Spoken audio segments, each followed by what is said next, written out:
Welcome to special analysis. నేను రమా మండవ. ఈరోజు అనాలిసిస్‌లో భాగంగా మనం తీసుకోబోతున్న టాపిక్ ఏంటంటే, ఈరోజు అనాలిసిస్‌కి నేను ఒక టైటిల్ పెట్టినాను. 'ద్రాక్షారామం శివలింగ ధ్వంసం ఇష్యూలోకి వైసీపీ' అని చెప్పేసి టైటిల్ పెట్టాను. దాని కంటిన్యూషన్‌గా వైసీపీలో అందరూ గజనీలే, గతం గుర్తులేదా అని చెప్పేసి నేను టైటిల్ పెడతం జరిగింది. ఏమీ లేని చోట ఏదో ఒక ఇష్యూని క్రియేట్ చేయడం. ఆ ఇష్యూలో నిజంగా ఏదో జరిగిందనేలాగా అందరిని భ్రమింపజేయడం. అంతేకాదు ఆ ఇష్యూని పూర్తి స్థాయిలో జనంలోకి తీసుకెళ్లే హడావిడిలో ఒక గోబెల్స్ ప్రచారం చేయడం. ఇవన్నీ కూడా వైసీపీకి అలవాటే. అసలు యాక్చువల్‌గా వైసీపీ బ్లడ్‌లోనే ఉందది. ఆ పార్టీ పుట్టుకలోనే ఉంది ఆ గోబెల్స్ ప్రచారం అని. సో, ఆ క్రమంలోనే ఈరోజు ద్రాక్షారామంలో జరిగిన ఒక ఇష్యూ వైసీపీ దాన్ని పూర్తిగా కోడిగుడ్డు మీద ఈకలు పీకే ప్రయత్నం చేస్తా ఉంది. ఆల్రెడీ చర్యలు తీసుకున్న తర్వాత కూడా ప్రభుత్వం. మనకు తెలుసు ద్రాక్షారామం అంబేద్కర్ కోనసీమ జిల్లాలోని ఎంతో ఫేమస్. మనం దక్షిణ కాశీగా పిలుచుకుంటాం ద్రాక్షారామాన్ని. అక్కడ భీమేశ్వర ఆలయం ఉంది. ఆ ఆలయంలో పుష్కరిణి ఒడ్డున వాయులింగం ఉంది శివుడిది. చాలా పవిత్రంగా భావిస్తారు అక్కడ అందరూ కూడా ఆలయాన్ని. సో, అంతే అక్కడున్న ప్రతి విగ్రహానికి కూడా ఆ డివోషనల్ టచ్ ఉంది. ఎంతో పురాతన ఆలయం కూడా అది. అందుకే పంచారామాల్లో ఒకటిగా ద్రాక్షారామాన్ని చూస్తాం మనం. సో, అంత గుర్తింపు ఉంది ద్రాక్షారామానికి. అక్కడ విగ్రహాన్ని నైట్‌కి నైటే ధ్వంసం చేయటం జరిగింది. శివలింగాన్ని నైట్‌కి నైటే అక్కడి నుంచి పీకేశారు. ధ్వంసం చేశారక్కడ. సో, దాని మీద అది వైరల్ అయింది చాలా. అటు మీడియాలో కూడా బాగా స్పెక్యులేట్ అయింది ఈ అంశం. సో, ఇది అసలు ఎవరున్నా సరే దీని వెనక తేలాల్సిందే అంత స్థాయిలో చర్చ జరిగింది.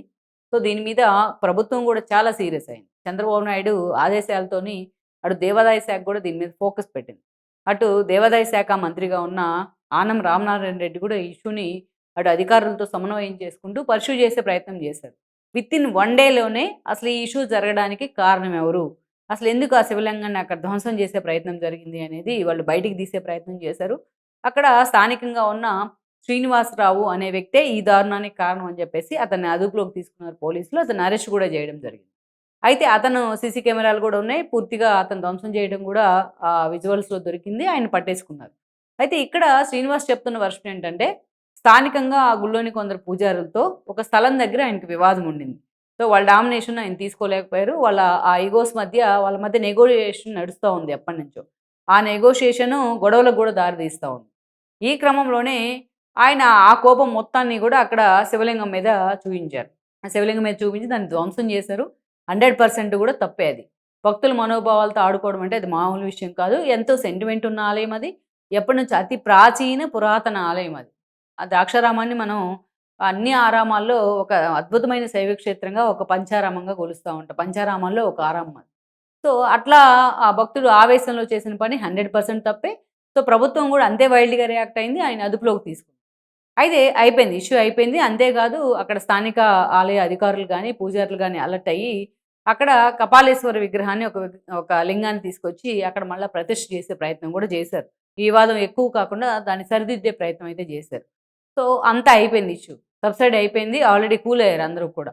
కానీ భక్తులు కూడా చాలామంది వెంటనే ప్రభుత్వం స్పందించిన తీరును వెల్కమ్ చేశారు. అక్కడ స్థానికంగా ఉన్న భక్తులు కూడా. అయితే దీన్ని ఇలాగా వదిలేస్తే అది వైసీపీ కాదు కదా! అందుకే ఈ ఇష్యూలోకి వైసీపీ ఎంటర్ అయింది. వైసీపీ ఎంటర్ అవ్వడమే కాదు, నాకసలు ఆశ్చర్యకరమైన విషయం ఏంటంటే, తోటా త్రిమూర్తులు లాంటి వాళ్ళు కూడా ఈ ఇష్యూ మీద మాట్లాడుతా ఉన్నారు. ఇన్ని ఇష్యూలు ప్రభుత్వం ఏర్పాటైన దగ్గర నుంచి కూడా కూటమి ప్రభుత్వం ఎన్నో ఇష్యూస్ వచ్చినాయి. కానీ ఏ రోజు కూడా ఒక్క ఇష్యూనైనా కనీసం రోడ్ల దగ్గర నుంచి ఎన్నో ఇష్యూస్ జరిగాయి. కానీ ఇప్పటిదాకా తోటా త్రిమూర్తులు లాంటి వాళ్ళు అంత సీనియర్ నేత అయ్యుండి, ఎంతో రెప్యూటెడ్ పర్సన్ అయ్యుండి, ఒక్క ఇష్యూని కూడా వెల్కమ్ చేస్తూ తోటా త్రిమూర్తులు ఎక్కడా మాట్లాడలేదు. అలా దేవుడికి సంబంధించిన ఇష్యూ అలా రావడంతోని ఇలా పరిగెత్తుకుంటూ వచ్చేసి ప్రభుత్వం మీద బురద పోసే ప్రయత్నం చేస్తా ఉన్నారు. ఈరోజు దాన్ని వైసీపీ ఆయనే కాదు, ఆ స్థానిక వైసీపీ నేతలు కూడా దీన్ని చాలా సీరియస్‌గా జనంలోకి తీసుకెళ్లే ప్రయత్నం చేస్తున్నారు. వాళ్ళు చెప్పే వెర్షన్ ఏంటంటే, ఒక విగ్రహం ధ్వంసం చేయడమే పెద్ద తప్పనుకుంటే, ఆ తర్వాత ఎవరికీ చెప్పకుండా హడావిడిగా ఇంకొక విగ్రహాన్ని తీసుకొచ్చి అక్కడ ప్రతిష్ఠ చేశారు. ఆగమ శాస్త్రాలను పాటించలేదు. అక్కడ నైతిక విలువలు ఫాలో కాకుండా, ఏది హిందూ ధర్మాన్ని ఫాలో కాకుండా హడావిడిగా దాన్ని తీసుకొచ్చి ప్రతిష్ఠ చేయడం జరిగింది. ఏ ప్రతిష్టాపన కార్యక్రమాలు ఏం చేయకుండా అని చెప్పి వాళ్ళు ఆరోపణ చేస్తా ఉన్నారు. So, Wake allegations. అందుకే జనం కూడా ఎవరు పట్టించుకోవట్ల దీన్ని. ఇక్కడ ఒక్కసారి తోట త్రిమూర్తులు లాంటి వాళ్ళకి జగన్మోహన్ రెడ్డి నుంచి డైరెక్షన్ వచ్చి ఉంటుంది. ఆయన మాట్లాడి ఉంటారు. అయితే ఒక్కసారి తోట త్రిమూర్తులు వైసీపీలో ఉన్నప్పుడు జరిగినవి కూడా ఆయన గుర్తు చేసుకోవాలి. కొన్ని అంశాలు నేను గుర్తు చేస్తా. రామతీర్థంలో సాక్షాత్తు రాముడి తల నరికేశారు. సో, రాముడు అది విగ్రహమైనా మనకు రాముడే దేవుడే. అలాంటి రాముడి తల నరికేశారు. పరామర్శకు వెళ్తున్న వాళ్ళందరిని కూడా అరెస్ట్ చేసి జైల్లో పడేశారు జగన్మోహన్ రెడ్డి. ఒక్క రోజైనా సరే ఈ తోటా త్రిమూర్తులు నోరిప్పాడా? ఈరోజు శివలింగాన్ని అతను పెరికేశాడు, శివలింగాన్ని పగలగొట్టాడని దానికన్నా రాముడు తల నరికేయడం ఇంకా పెద్ద ఇష్యూ గదా! ఒక్కరోజున ఈ తోట త్రిమూర్తులు గాని, మిగతా వైసీపీ నేతలు గాని మాట్లాడారా ఈ అంశం? ఏకంగా అంతర్వేదిలో రథాలు తగలబడితే ఎప్పటినుంచో ప్రాచీన కాలం నుంచి ఉన్న రథాలు తగలబడితే, తేనెటీగల వల్ల రథాలు తగలబడ్డాయి. తేనెటీగలు రథాలు తగలబడడానికి ఎలా కారణం అవుతాయి?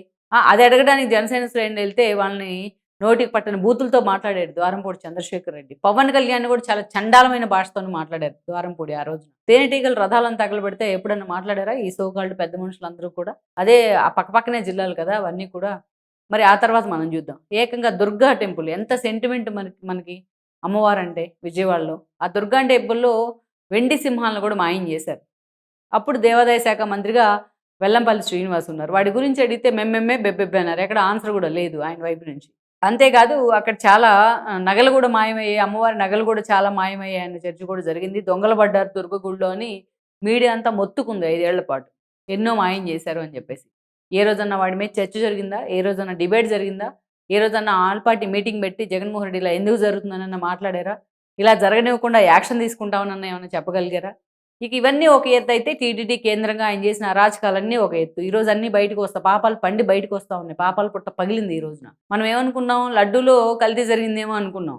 కల్తీ నెయ్యి వాడారేమో అని. అసలు అది లడ్డు చేసింది అసలు నెయ్యే లేదు దానిలో. మొత్తం కెమికల్స్‌తోని చేసింది అని తేలిన తర్వాత ఈరోజు భక్తులు షాక్‌లో ఉన్నారు. ఇప్పటికి తేరుకోలేకపోతా ఉన్నారు. అంత పరమ పవిత్రమైన తిరుమల లడ్డూని.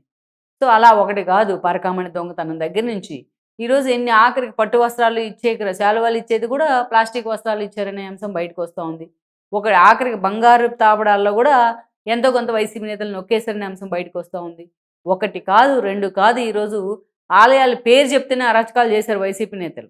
చంద్రబాబు నాయుడు ఆ రోజు రోడ్డు ఎక్స్టెండ్ చేయడానికి విజయవాడ లాంటి చోట్ల కొన్ని మధ్యలో ఉన్న గుడులను తొలగిస్తే నానా రచ్చ చేశారు. ఇదే వైసీపీ నేతలు బీజేపీతో కలిసి 2014 సందర్భంలో. కానీ మరి ఇన్ని సంఘటనలు నేను చెప్పింది మచ్చుకు కొన్ని మాత్రమే. మరి ఇవన్నీ ఈ పెద్ద మనుషులకు గుర్తులేవా?